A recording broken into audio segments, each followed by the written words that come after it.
Hello everyone, नमस्कार। मैं doctor Himanshu Parashar. आज इस वीडियो में आपको टेस्टिकल से जुड़ी एक और बीमारी के बारे में बताऊंगा। उस बीमारी का नाम है हाइड्रोसील। पिछली वीडियोस में मैं आपको वेरिकोसील के बारे में बता चुका हूं। आज इस वीडियो में हम बात करेंगे हाइड्रोसील के बारे में डिटेल में कि हाइड्रोसील क्या है, हाइड्रोसील बीमारी क्यों होती है और कैसे पता करें कि आपको हाइड्रोसील की प्रॉब्लम है या नहीं है। तो चलिए वीडियो को स्टार्ट करते हैं। सबसे पहले हाइड्रोसील क्या है, आप नाम से भी पता लगा सकते हैं कि हाइड्रो एंड सील, मतलब कि हाइड्रो मीन्स पानी या fluid and seal means cavity. अगर आपकी कैविटी में फ्लूइड का कलेक्शन हुआ है तो उस कंडीशन को हम हाइड्रोसील कहते हैं। लेकिन ये कैविटी आपके टेस्टिकल की होती है, ठीक है। यानी कि अगर आपके टेस्टिकल में फ्लूइड कलेक्शन हो रहा है, टेस्टिकुलर लेयर में पानी कलेक्ट हो रहा है, तो अब हम कहते हैं कि हाइड्रोसील की प्रॉब्लम हुई है। अब बहुत सारे पेशेंट के मन में एक क्वेश्चन आते होगा, सर ये पानी भर क्यों जाता है, क्या रीज़न है कि हमारे टेस्टिकल में पानी भर जाता है। तो हाइड्रोसील होने का मेनली दो रीज़न है।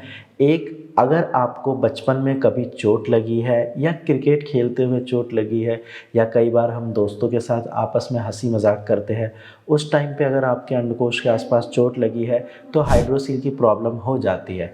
इसके साथ साथ जो सेकंड रीज़न है वो है इन्फेक्शन।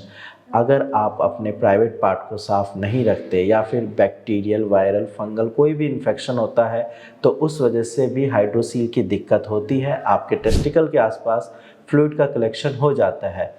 अब ये तो बात हो गई कि हाइड्रोसील होता क्यों है। अब कैसे पता करें कि हाइड्रोसील की प्रॉब्लम है या नहीं है, या कहीं ऐसा तो नहीं है कि वेरिकोसील है या हाइड्रोसील है, कैसे हम डिफ्रेंशिएट कर सकते हैं।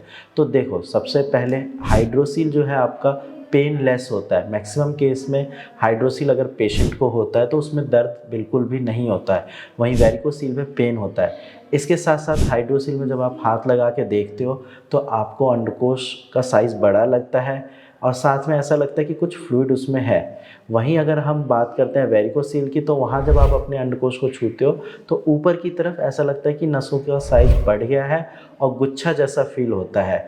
तो ये दो डिफरेंस आप याद रखना। सबसे मेन डिफरेंस ये है कि हाइड्रोसील में पेन नहीं होता, वहीं वेरिकोसील में दर्द होता है। इसके साथ साथ अब मान लो आपको हाइड्रोसील की प्रॉब्लम है, काफ़ी टाइम से ये दिक्कत है, आप एलोपैथिक डॉक्टर के पास गए, उन्होंने आपको सर्जरी एडवाइस कर दी।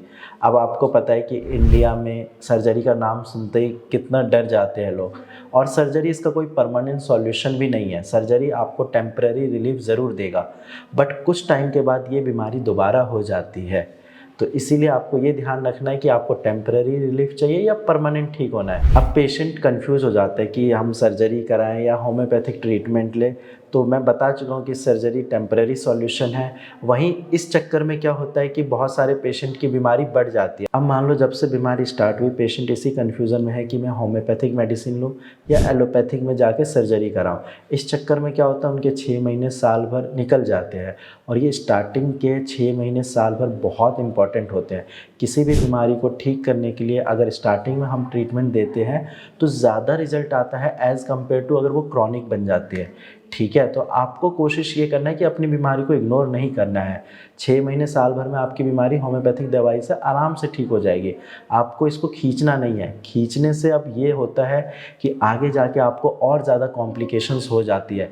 जैसे कि अगर मान लीजिए आपने अपने हाइड्रोसील का ट्रीटमेंट सही टाइम पर नहीं कराया तो आपका स्पर्म काउंट कम चला जाता है, यानी कि स्पर्म भी कम हो सकते हैं। ऐसा इसलिए होता है क्योंकि आपके अंडकोश में पानी भरा हुआ है।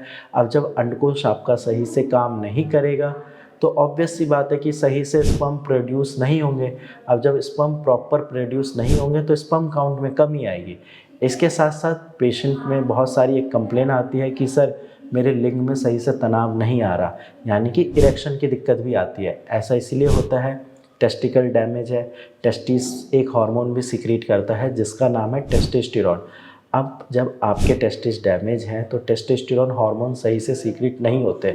अब जिस वजह से क्या होता है, पेशेंट के लिंग में तनाव नहीं आता, इरेक्शन की भी दिक्कत आती है। तो अगर आप में से जितने भी लोगों को हाइड्रोसील की दिक्कत है तो आप इसका सही टाइम पे इलाज ज़रूर कराएं, क्योंकि अगर आप इसको डिले करोगे तो हाइड्रोसील तो आपकी ठीक नहीं होगी, इसके साथ साथ और अदर कॉम्प्लिकेशन भी आ जाएंगे। तो आप सबको समझदार बनना है, अपनी मेडिसिन स्टार्ट करिए। सर्जरी इसका टेम्पररी सॉल्यूशन है, कोई परमानेंट सॉल्यूशन नहीं है। सर्जरी के बाद हर 6 महीने, साल भर, 2 साल में बीमारी वापस आने के चांसेस होते हैं। तो अपना ध्यान रखिए। अगर आपको हाइड्रोसील से रिलेटेड कोई डाउट है, कुछ भी पूछना है, तो आप नीचे दिए गए नंबर पर कॉल करके मेरी टीम से बात कर सकते हैं। आज की वीडियो में इतना ही। धन्यवाद।